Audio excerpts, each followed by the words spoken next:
My name is Corey Tackett. This is Medication Safety Part 1, Medication Adherence. Do medications work when they aren't taken as prescribed? First, let's talk about older adults and medications. So older adults use about 1/3 of all prescription medications, yet they only make up about 15% of the population. So as we age, we take more medicine.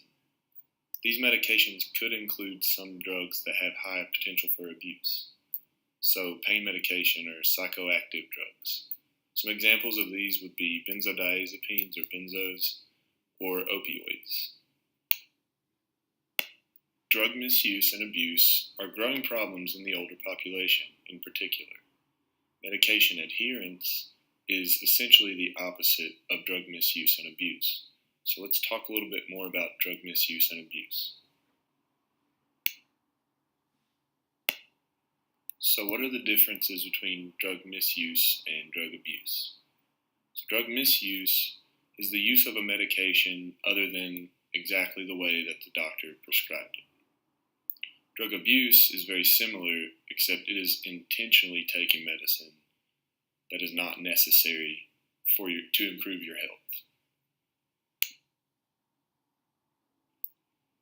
So let's talk about a few ways that drug misuse could occur.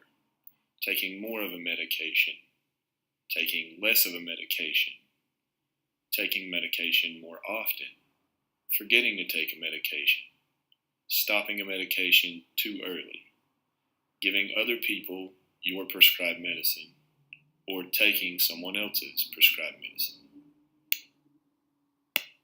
What are a few consequences of drug misuse?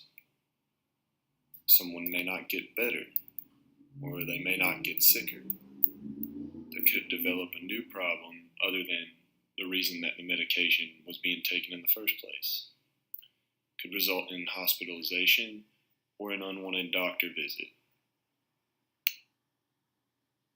So now that we've talked about drug misuse, let's talk about some ways that drug abuse could occur. So this could happen when one takes more medicine than prescribed, takes medicine more often than prescribed, takes it for no medical reason, or when someone takes it with alcohol or illegal drugs. So as you can see, a lot of these are the same as the ways that drug misuse could occur, but remember that drug abuse is intentional. Some examples of some commonly abused prescription drugs are painkillers or opioids. Some of these may include drugs like Norco, which contain hydrocodone, or Percocet or Oxycontin, which contains oxycodone. Another example could be anxiety medicines or benzodiazepines. Ativan or Valium are both examples of this. Sleeping pills are another commonly abused prescription drug. Ambien is probably the most popular one of these. So it's important to be extra careful when you're prescribed any of these drugs. What are some consequences of drug abuse? One is that health could decrease. There's a higher risk of accidents, also a higher risk of falls or injuries. This evidence is reported by the CDC from the year 2014. Falls are the number one cause of injury and deaths from injury in older Americans. So 29 million falls, causing 7 million injuries and costing an estimated $31 billion in Medicare costs. Again, that was year 2014. So another consequence are serious drug side effects and also physical dependence and addiction.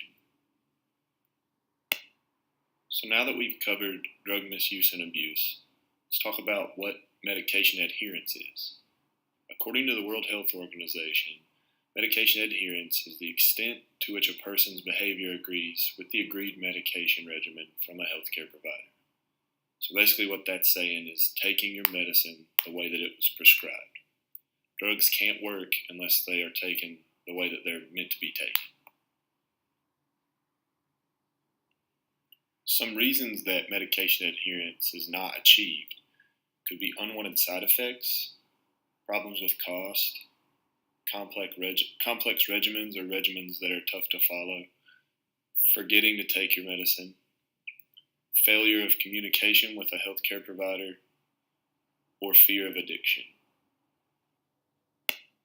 Let's get into each one of the reasons that medication adherence is not achieved, starting with side effects.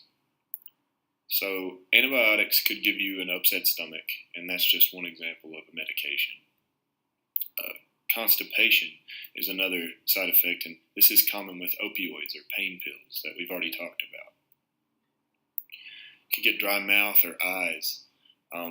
This commonly happens with Benadryl or some antidepressants if you take Benadryl to help you sleep. And then sedation and a sluggish feeling.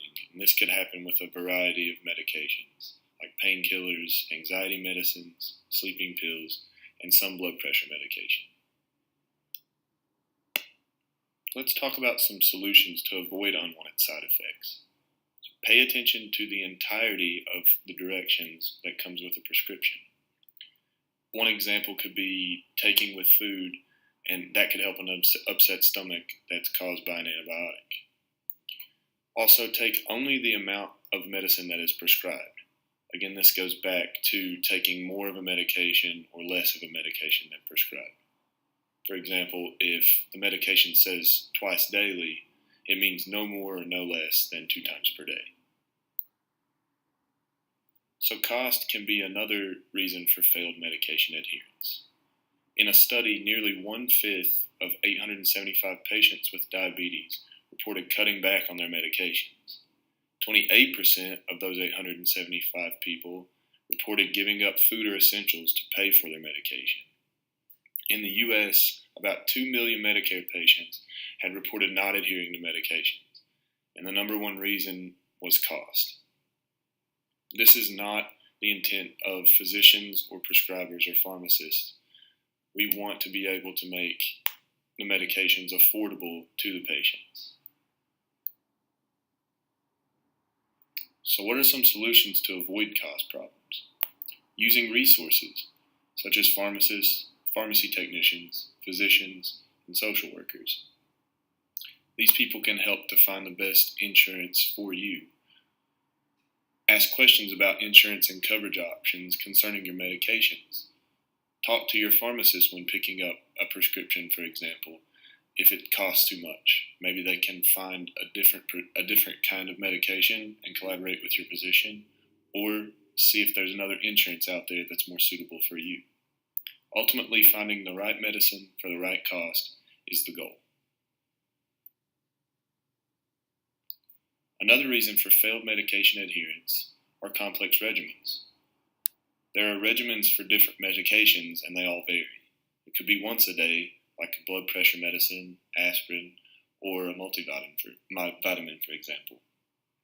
It could be more than once a day or twice a day. For example, a pain medication could be every 4 to 6 hours, or antibiotics vary widely. The directions could change every week or even every day.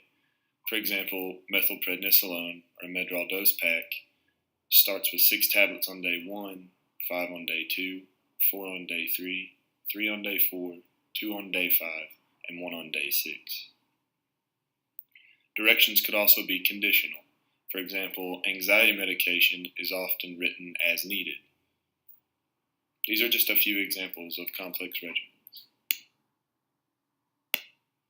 A few ways to make complex regimens more simple are asking your doctor or pharmacist if there is a once daily option for you. This may not always be possible, but it is the preferred option for healthcare providers and patients alike. Also, making a personal medication list is a great way to simplify complex regimens. Be sure to update it whenever there are changes to your medication list. And when receiving a new medication, know why you're taking it, when to take it, and how long to take it. This can help you get more familiar and achieve medication adherence. Another reason for failed medication adherence is forgetfulness or forgetting to take a medication. In a patient survey, this was the number one reported reason for medication non-adherence, and it was in nearly 50% of the patients surveyed. This does not only happen among the elderly population, but it is more common for several different reasons. A few reasons for forgetting to take medication are complex regimens, which we've just talked about, multiple diseases or conditions, multiple prescriptions or pharmacies, multiple doctors, and also living alone. Now let's talk about a few tools to help avoid forgetting to take medication. Here you can see some examples of pill organizers. So you have a weekly one here on the left, and you have your morning and evening medication slots. And you have a monthly one on the right. You can fill all of your medication holders up at the beginning of the month, and it can also set an alarm for you.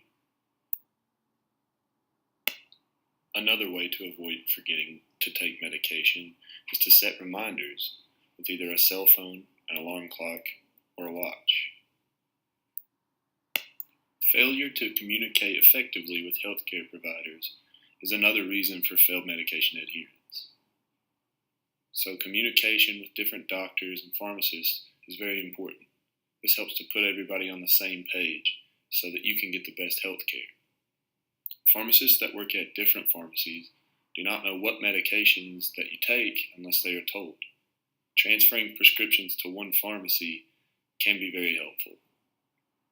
Communicate what new medications you are taking or what you've recently been started on with all of your physicians and pharmacists. Fear of addiction is another barrier that prevents medication adherence from being achieved. There's a common misconception that all pain medication is addictive or has addictive properties. In a survey, 1/3 of 324 patients believed that pain medication had unwanted side effects. The patient with the strongest belief were less adherent to their pain medications. A few ways to overcome fear of addiction are again to use your resources. Ask the pharmacist or physician if the medicine has been known to have addictive properties. Often pain medication is not addictive, and if it is addictive, then there are almost always other options.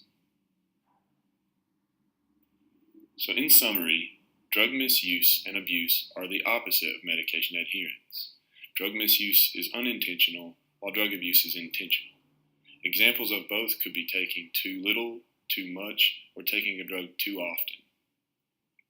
Medication adherence is taking medicine the way that it was meant to be taken or the way that it was prescribed. We've talked about several reasons for medication non-adherence. These included unwanted side effects, cost problems, complex regimens, forgetting to take the medication, failure of communication with healthcare providers, and fear of addiction.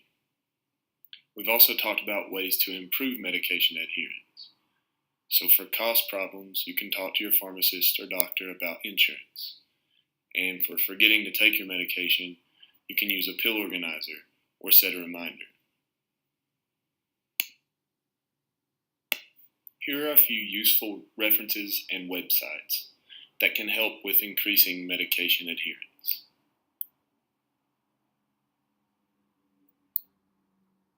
Here are some of the references used to make this PowerPoint. I hope that this information was helpful and that it can help to achieve medication adherence. Thank you for listening.